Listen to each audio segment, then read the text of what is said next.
Honda CB150R X motion আমার দিকে করকর করে তাকিয়ে আছে, কখন তাকে আমি রাইড করব। এক্স মোশনের আন্ডারভ্যালি যে একজস্টটা দেওয়া হয়েছে, এটা সাউন্ড একটু আপনাদের শোনাই।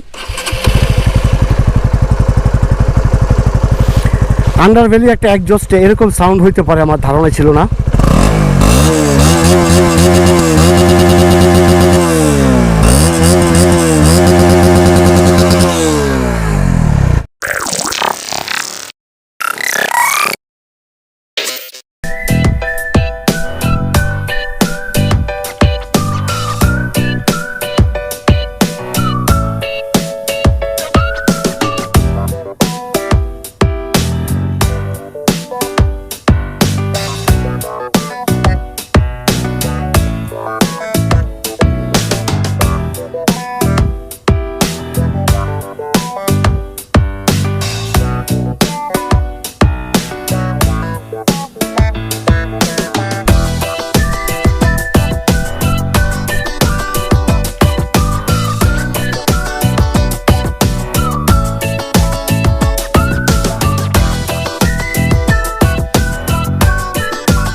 হ্যালো ভিউয়ার্স, আসসালামু আলাইকুম। Welcome back again my YouTube channel motorcyclist and another new blog.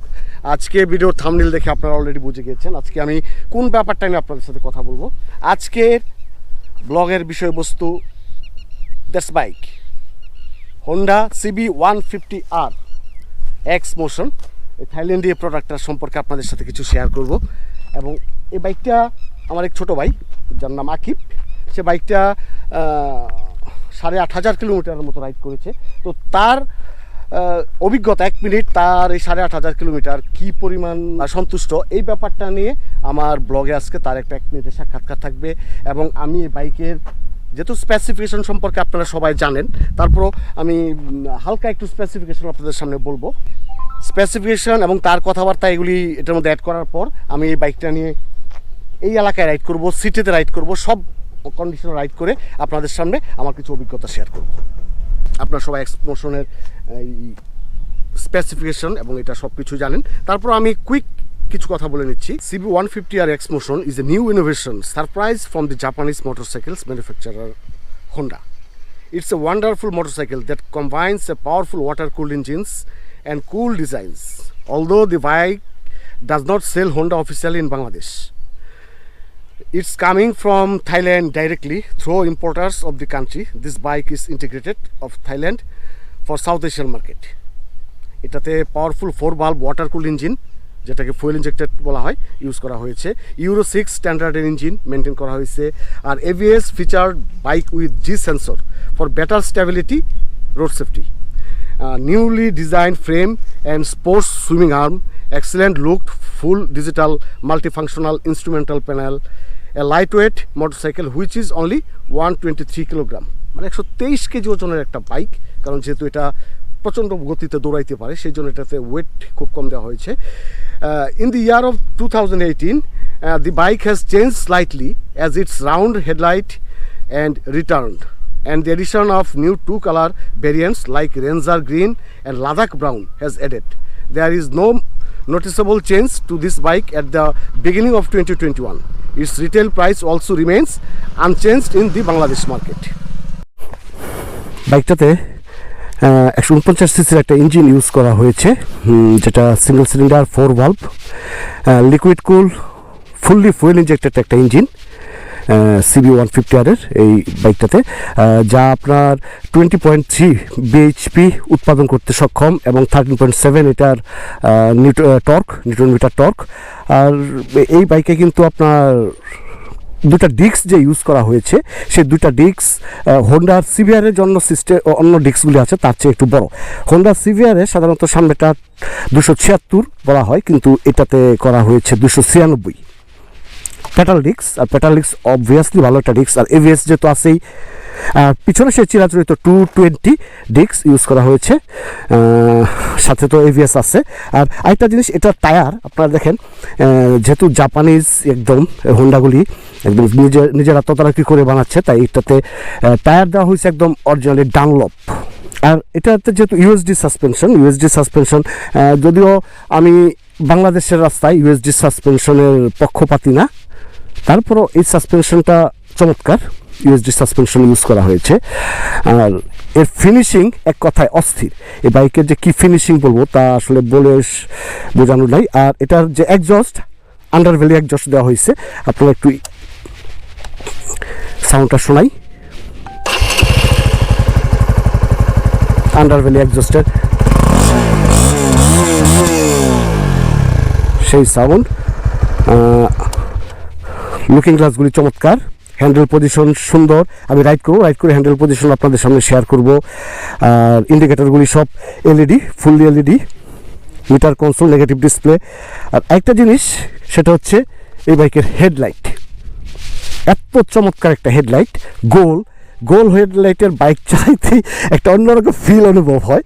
তো আমার ওই বাইকটা যখন আমি আজকে মোটামুটি 10-12 কিলোমিটার অলরেডি চালাইছি, আমার একটা অন্যরকম ফিল হয়েছে।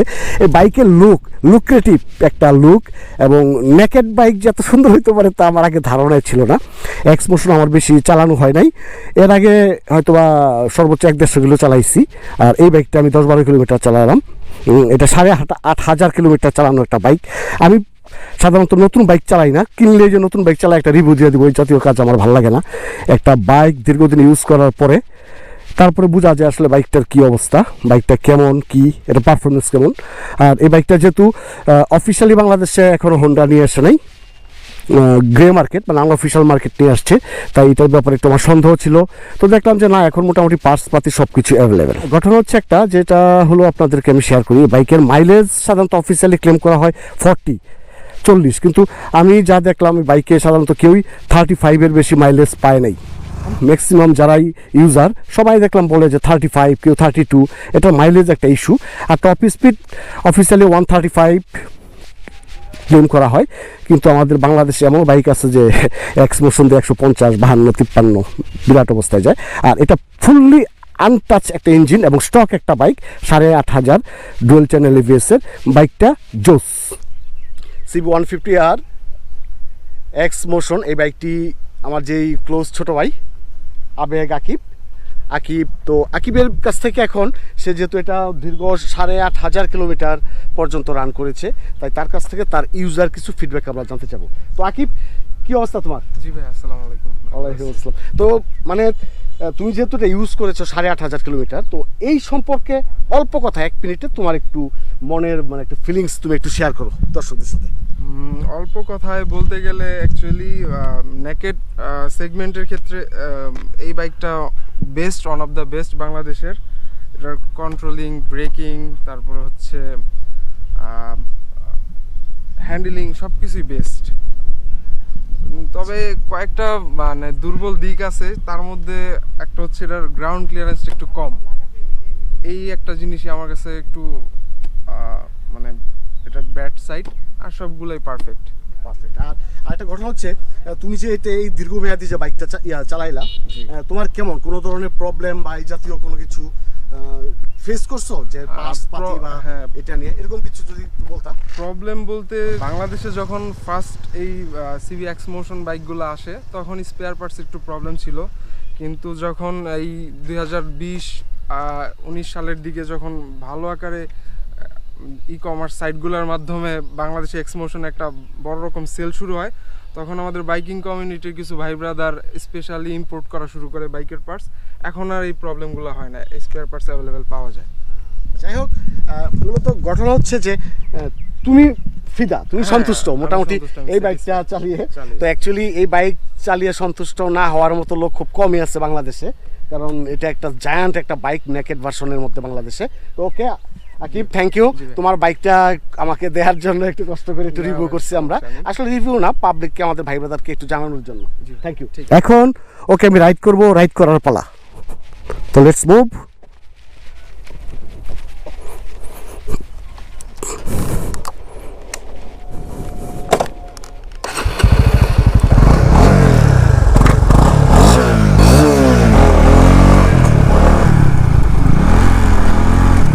এটার সিট হাইট কিন্তু 795 mm আর গ্রাউন্ড ক্লিয়ারেন্স 139 mm। তো 5 ফুট 5 ইঞ্চি 6 ইঞ্চির উচ্চতার সবাই মোটামুটি বাইকটা খুব আরামে চালাইতে পারবে। আর এটা ওয়েট কিন্তু খুব কম, আপনারা জানেন যে 123 কেজি এটার ওজন। বাইকটার টর্ক কিন্তু 13.7, বাট এইচপি দিচ্ছে 20.3। এইচপির কারণে বাইকের থ্রটল রেসপন্স অ্যাগ্রেসিভ। আর আমি আরেকটা জিনিস দেখলাম যে এটার হ্যান্ডেল পজিশন আমি আপনাদের সাথে একটু তুলনা করি। ইয়ামাহা এক্সেসার, আমি ইয়ামাহা এক্সেসারও কয়েকদিন আগে একটা রিভিউ করেছি, আপনারা দেখেছেন। রিভিউ মিনস ফার্স্ট ইমপ্রেশন আমি করেছি। সেটাতে আমি ইয়ামাহা এক্সেসারের হ্যান্ডেল পজিশন এবং হন্ডা এক্সপ্লোশনের হ্যান্ডেল পজিশন, দুইটার হ্যান্ডেল পজিশন যদি আমি একসাথে করি তো এইটার হ্যান্ডেল পজিশন ফার বেটার এক্সেসারের। এক্সেসারিটা এরকমভাবে থাকতে হয়, হাতের কবজি ব্যথা করে দীর্ঘক্ষণ চালাইলে। দীর্ঘক্ষণ চালালে যেহেতু কবজি ব্যথা করে, কিন্তু এটার পজিশনটা চমৎকার, হাত ব্যথা করে না, কবজি ব্যথা করে না। আমি বাইকটা এক্সপ্রেশন বা রিভিউ করার আগে 15-20 কিলোমিটার বাইকটা রাইড করেছি, সকাল থেকে রাইড করে এটার অবস্থা বুঝেছি। এটা হ্যান্ডেল পজিশনটা খুব চমৎকার। আর সিট তো মাশাআল্লাহ খুব চমৎকার, সিট আরামদায়ক, লুকিং গ্লাসগুলি চমৎকার, পিছনের ভিউ চমৎকার ভিউ আসে। অন্য সব বাইকে দেখলাম লুকিং গ্লাসে একটু প্রবলেম হয়, কিন্তু এটা লুকিং গ্লাসগুলি চমৎকার। আর স্টানিং, সামনের ভিউটা চমৎকার। নেগেটিভ এলসিডি মনিটর, যেহেতু মিটারটা চোখের সামনে ভেসে থাকে, দেখতেও ভালো লাগে, অন্যরকম একটা ফিল। আর আমি টপ স্পিড ফ্রিক না, বা কত গতি উঠে 0 থেকে 100 এগুলো মানুষকে দেখাইতেও আমি পছন্দ করি না। তারপর আমি এটাতে টেস্ট করছি যে 11.48 সেকেন্ড, 11.48 সেকেন্ড সময় লাগে 0 থেকে 100 উঠতে এই বাইকে। এটা আমি টেস্ট করেছি, কিন্তু এটা আপনাদেরকে আমি দেখাইতে ইচ্ছুক না। আস্তে আস্তে উঠলেও এটার গতি কিন্তু প্রচণ্ড পরিমাণে, আর একটা ফিল পাওয়া যায় বাইকে। ব্যালেন্স ডুয়েল চ্যানেলে বেস হওয়ার কারণে কোনো সমস্যা হয় না। একটা ভাঙ্গা একটা রাস্তা দিয়ে ঢুকি কেমন আরাম বুঝি। হোন্ডার সাসপেনশন তো অল টাইম বেটার, হোন্ডার সাসপেনশন মানে অন্যরকম।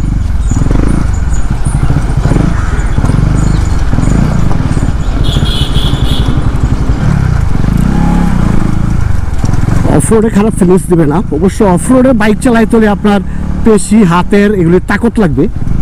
আমার কোনো বাইকে অফরোডিং করতে খারাপ লাগে না।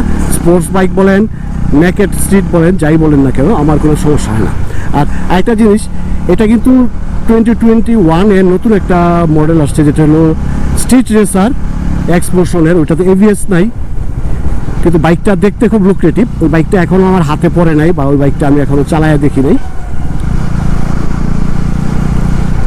যদি আমার কাছের কোনো ভাই বাদার ওই বাইকটা কিনে বা আমার সামনে আসে, তাহলে বাইকটা চালাবো আগে 15-20 কিলোমিটার, তারপর আমি আপনাদের সাথে আমার অভিজ্ঞতা শেয়ার করব। একটু বালুময় রাস্তায় রাইড করে দেখি কেমন লাগে। পিছনে যেহেতু 150 আর সামনে 110-এর একটা চাকা।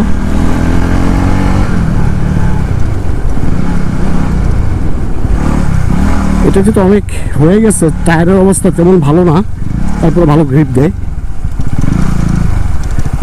বাংলাদেশের সবচেয়ে এক্সপেন্সিভ একটা বাইক হচ্ছে হোন্ডা CB150R। এটা এত পরিমাণ দাম, এটার দাম কিন্তু খুব বেশি কমে না। অন্য সব বাইকের দাম অনেক বেড়েছে, বাট এই বাইকের দাম সেরকম কমে না, কারণ এই বাইকের কোয়ালিটি। আর এই বাইকটা 2021-এই নতুন একটা ভার্সন আসছে, তার আগে তেমন কোনো চেঞ্জ নাই। আগে নন এভিএস ছিল, তারপর থেকে এভিএস দেওয়া শুরু করেছে এটার মধ্যে। নেকেড পুরো বাইক যদি কেউ চালাইতে চান, তো আমার মতে এক্সপ্লোশন বেস্ট। এর উপরে বাংলাদেশে কোনো নেকেড স্পোর্টস নাই। এক্সেসারের সাথে আমি এই বাইকটার একটা কম্পারিজন রিভিউ করবো ইনশাল্লাহ, দেখা যাক রোজার ঈদের পরেই পাবেন। কারণ আমি এক্সেসারও চালাইছি অনেক, মোটামুটি 34 কিলোমিটার টানা চালাইছি এক্সেসার, আর এটাও 15-20 কিলোমিটার চালাইলাম। বাট এক্সেসারের চেয়ে এটার হ্যান্ডেল পজিশন খুব ভালো, এক্সেসারের হ্যান্ডেলটা একটু উপরের দিকে। তো যাই হোক, এই বাইকটা আমার কাছে ভালো লেগেছে। আমি যদিও R15 VC চালাই, আমার কাছে নেকেড কোনো বাইকই কখনোই ভালো লাগে না। তারপরেও মাঝে মধ্যে ভাই ব্রাদারদের বাইক একটু আমি হালকা পাতলা রিভিউ করি আমার কাছের ভাই ব্রাদারদেরকে জানানোর জন্য। সিটির ভিতর দিয়ে এটা একটু টেস্টিং করি যে কি অবস্থা। অ্যাকচুয়ালি এই বাইকটা সিটিতে খুবই দুর্দান্ত পারফরমেন্স দেয়। তারপরেও অনেকে এটা নিয়ে হাইওয়েতে যায়। যদিও আমার নেকেড বাইক এত বেশি পছন্দ না, কারণ বাতাসের চাপ, বুকে প্রচণ্ড পরিমাণে বাতাসের চাপ লাগে, এটা বলার অপেক্ষা রাখে না। আর আমি বাতাসের চাপ সহ্য করতে পারি না। আমি এমনিতে হাই প্রেশারের রোগী, আর বাতাসের চাপ লাগলে একটু প্রবলেম হয়, তাই আমি নেকেড বাইক তেমন পছন্দ করি না। বাট কিছু কিছু নেকেড বাইক আসলেই অস্থির। তার মধ্যে most expensive and most reliable একটা বাইক হন্ডা এক্সমোশন CB150R। এই বাইকটা নিয়ে আসলে বেশি কিছু বলার নাই, কারণ বছরের পর বছর যাবতীয় বাইকটা বাংলাদেশে চলতেছে। সবাই মোটামুটি বাইক সম্পর্কে অলরেডি জানে কি অবস্থা। তাই আমি জাস্ট ইউজার ফিডব্যাক দেওয়ার জন্য আপনাদের সাথে এই বাইকটা নিয়ে হাজির হয়েছি। কারণ আমার যে ছোটো ভাই, সে বাইকটা মোটামুটি 8,000-8,500 কিলোমিটার মতো রান করেছে। তার ফিলিংস এবং তার অভিজ্ঞতা নেওয়ার জন্য মূলত এই বাইকটার ছোট্টখাটো একটা রিভিউ আপনাদের সামনে উপস্থাপন করা। আমি সাধারণত নতুন বাইক লঞ্চ হলেই শোরুমগুলিতে গিয়ে কোনো বাইকের রিভিউ করা বা দোকানে দোকানে দৌড়ায় পাবলিকের বাইক জোগাড় করে রিভিউ করা, এগুলি আমার অভ্যাসে নাই। আমি জানেন আপনারা, আমি ট্রাভেলিং ব্লগার। আমার ভাই ব্রাদাররা যেসব বাইক ইউজ করে এবং যেগুলি আমি অনেকদিন চালানোর পরে যখন মনে হয় যে না এগুলি আমার ভাই ব্রাদারদের সম্পর্কে, এই ভাই ব্রাদারদেরকে একটু জানানো দরকার, তখনই আমি এই বাইকগুলির একটু ফিডব্যাক আপনাদের সামনে দেওয়ার চেষ্টা করি। সেম এজ CB150R এক্সমোশন নিয়েও আপনাদের সামনে আমি একটু কিছু বলতে চাচ্ছিলাম আর কি।